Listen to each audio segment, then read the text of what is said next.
Hello YouTube and welcome back to the channel. Today we are going to be doing another episode of my solo queue series. Got a pretty decent game on Oregon today for you. I play a lot of Twitch.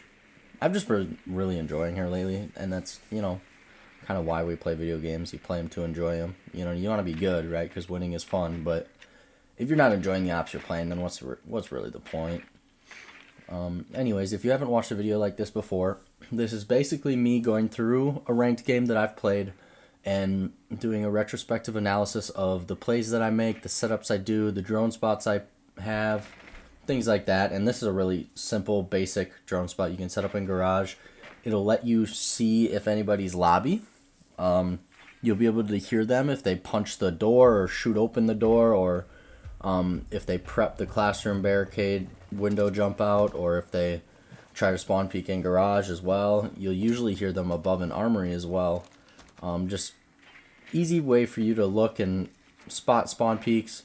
Also allows you to take control of Garage quickly if that's what you want to do. However, they go basement first. I was expecting upstairs because that's typically what people do, right? But since they went basement, I'm just planning on pushing a bunker with my teammates. Don't have to do anything too fancy. A lot of times people will try to rat down Freezer or something like that, and sometimes I do that as well, but I didn't try to do that here.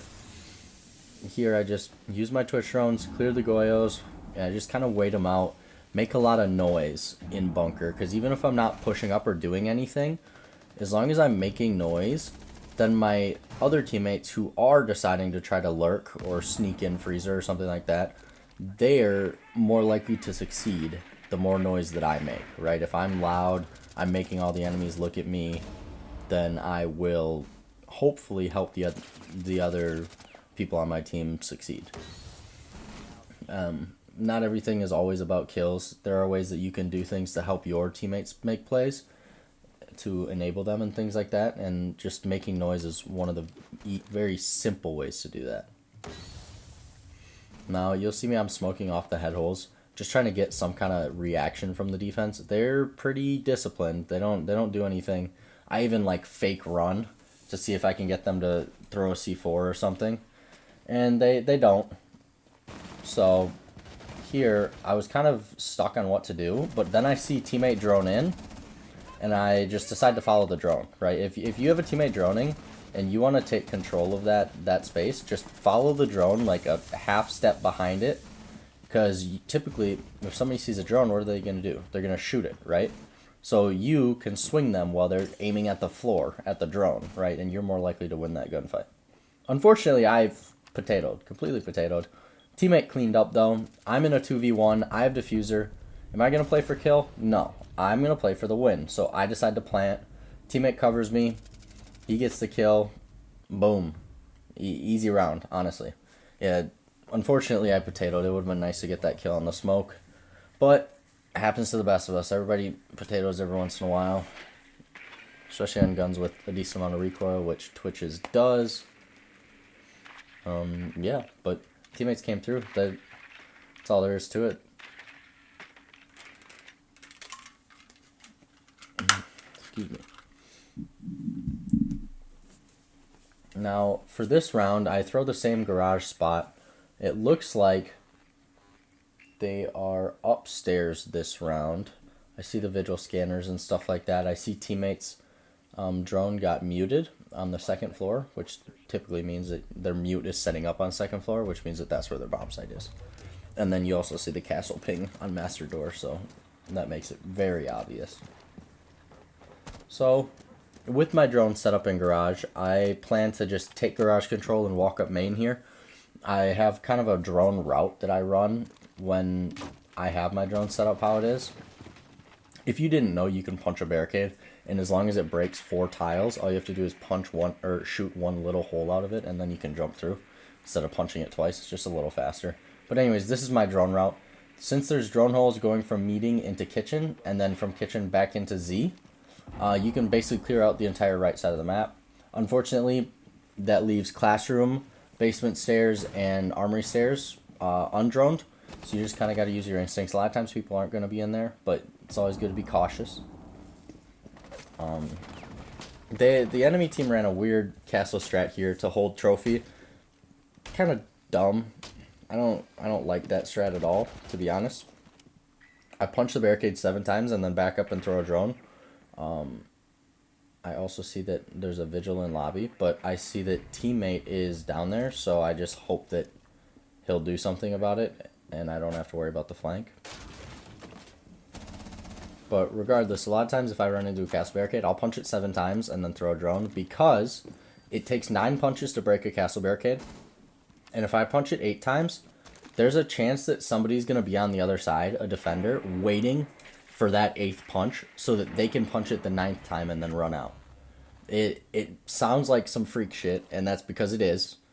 But those are the kind of plays that high-level players, sometimes even low-level players, will make because you don't expect it, right? It's not stupid if it works. And those plays are so stupid that they work. So therefore they're not stupid anymore because they're working, getting you kills. So I punched the barricade 7 times for that.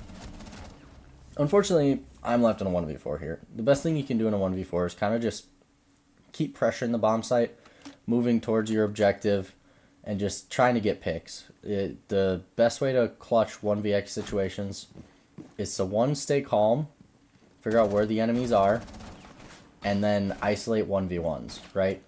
That one person swung trophy, that was just an easy 1v1.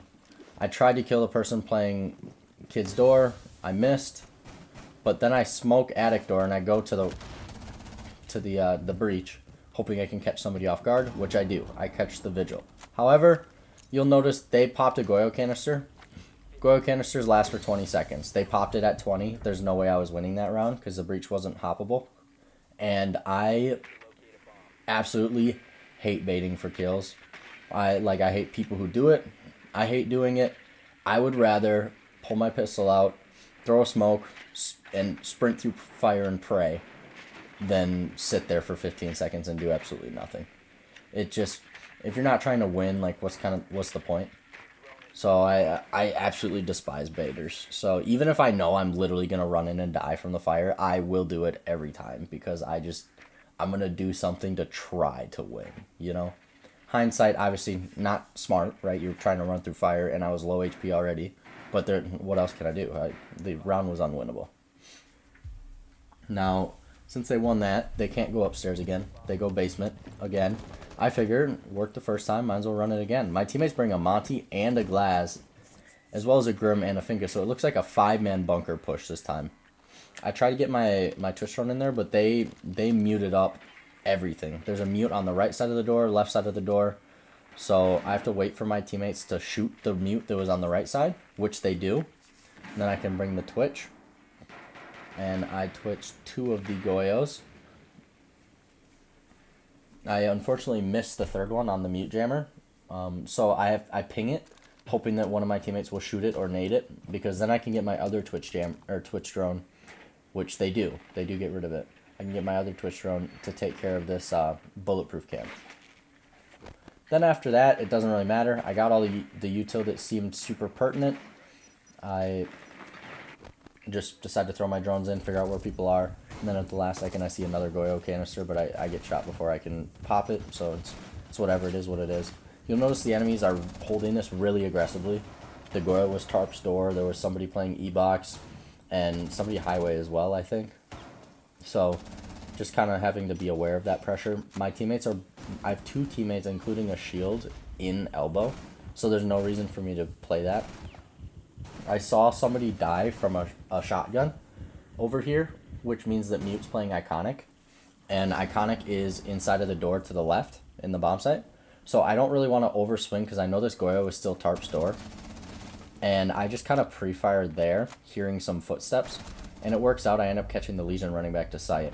And I know that the Goyo is just waiting for a chance to swing.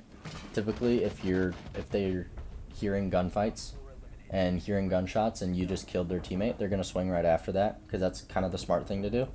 So I was ready for it, and then I tried to get my 3-piece on the mute, but unfortunately I was low and I missed. But teammates cleaned up. It's looking like a really good Oregon game so far, right? If you get 2 attacks on Oregon, you are set up. I throw that mute jammer right there, and I shoot those shelves. Two different reasons. I shoot the shelves because then you can hop up on that table and kind of play it if you want to.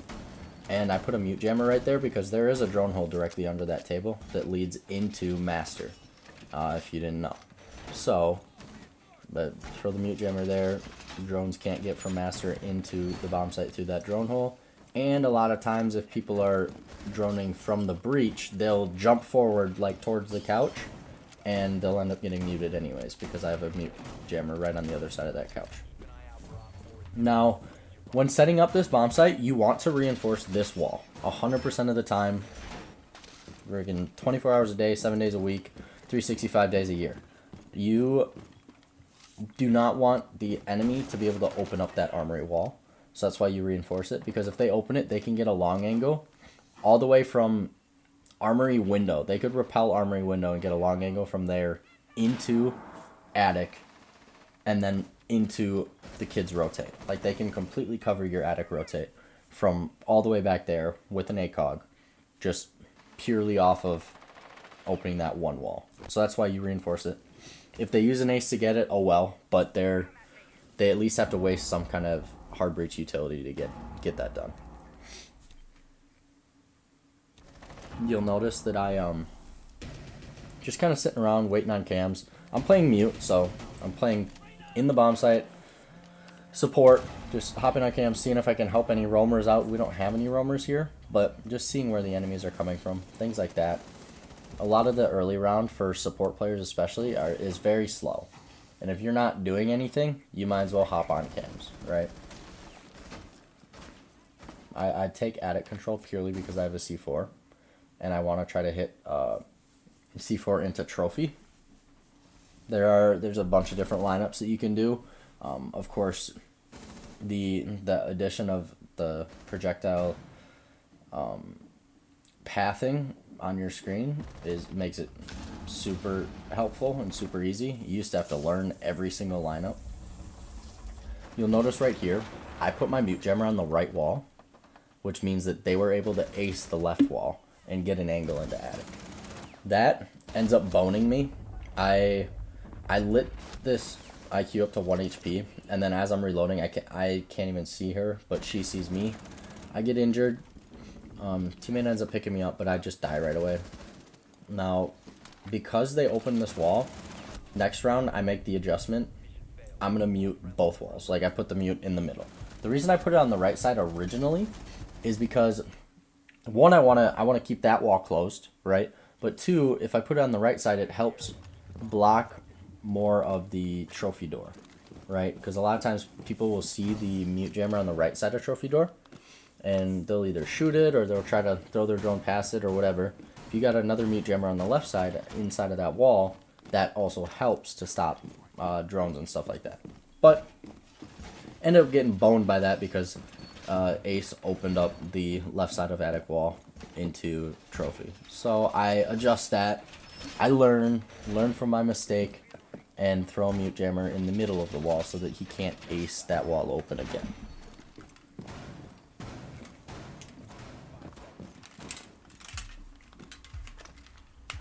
Excuse me.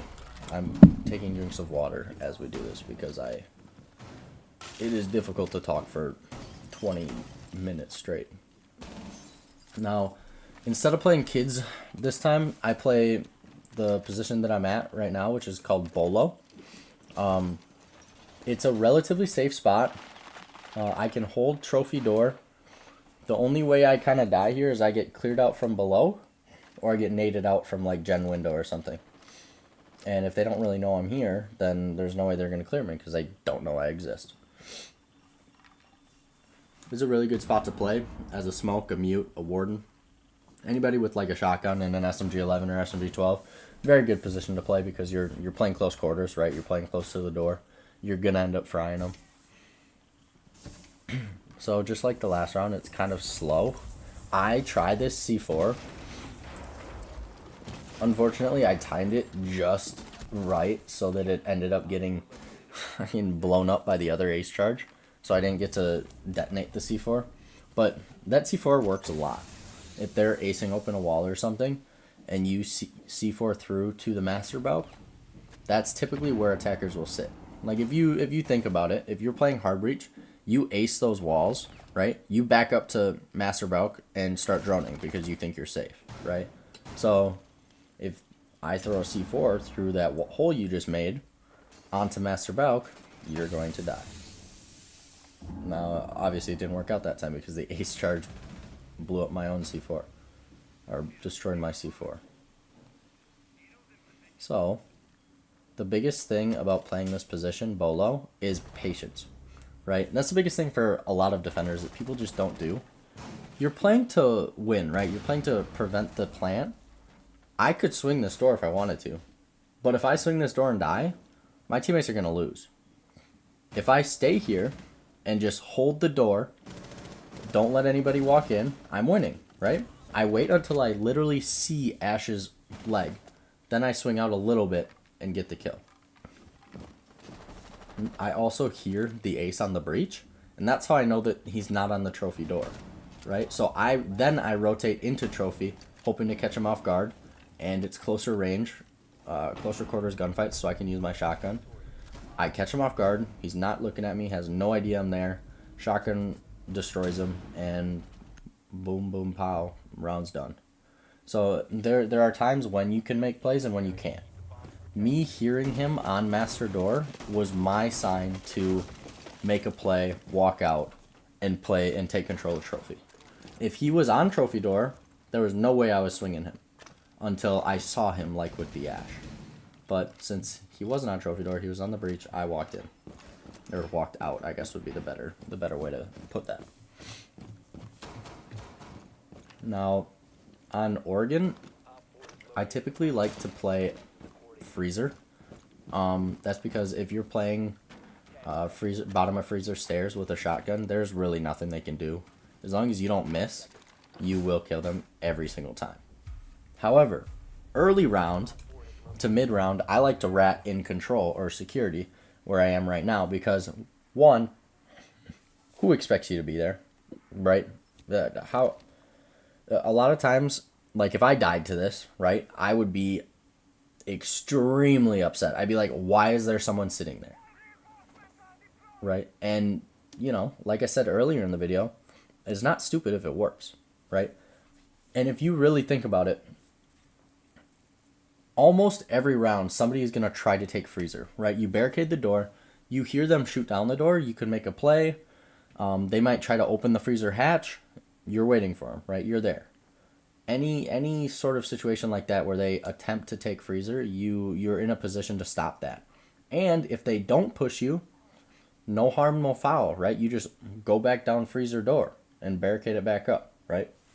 So I'm sitting here playing in security, just waiting for somebody to walk by. We're getting close to the mid round, and my teammate gets an Intero. That almost never happens. Cav is a horrible op to play, but when it works, right? So I see that all of the opponents are on the other side of the map. So I start playing aggro. Cav starts playing aggro. This is one thing that happens a lot, is that if you get an Intero, your whole team starts playing aggro because you have wall hacks, and then you end up losing because you just walk into them, right? I noticed that we're over-aggressing. So I throw C4 onto the wall to try to make some kind of noise, distract them, make them have to think about things. And then I run away because they killed the Cav. It's still a 4v3. We're in a favorable position. There's no reason for me to throw that away by trying to just get kill hungry, right? I go back to my position. Well, not back, but I go to my position that I planned on playing late round, which is freezer stairs. I look up, still barricaded. I know that I'm good. I can just walk back, help teammates in sight, see if they're pushing main stairs, see if they're pushing pillar. Just figure out what the opponent's play is so that I can help stop it. I noticed that they're bunker, and I've got a teammate playing bottom tower stairs, as well as E-box. So I walk up to play pillar and help him out. As soon as that tower stairs guy dies, though, I back up. Because I don't want to have to fight somebody coming from Tarp's door and tower stairs. If that tower stairs guy stayed alive, I would stay pillar because he can worry about tower stairs, and I can fight the E-box guy with the Azami, or the Tarp store guy with the Azami. But because the tower stairs guy died, I'm not comfortable taking that or playing that position with an SMB 11. So I play passive in this corner of freezer. I don't have to swing out the hallway at all. I see teammate laying down in that corner, right? So we have a crossfire. As soon as he shoots, I can swing. I don't have to over-aggress or anything like that. I hope if you guys learned one thing from this video, it's one, it's not stupid if it works, and two, play for the win. Especially on defense, you don't need to over-aggress. Now, with that being said, I want to thank you guys for watching. If you enjoyed, feel free to leave a like and subscribe for more, and I will see you guys in the next one. Bye.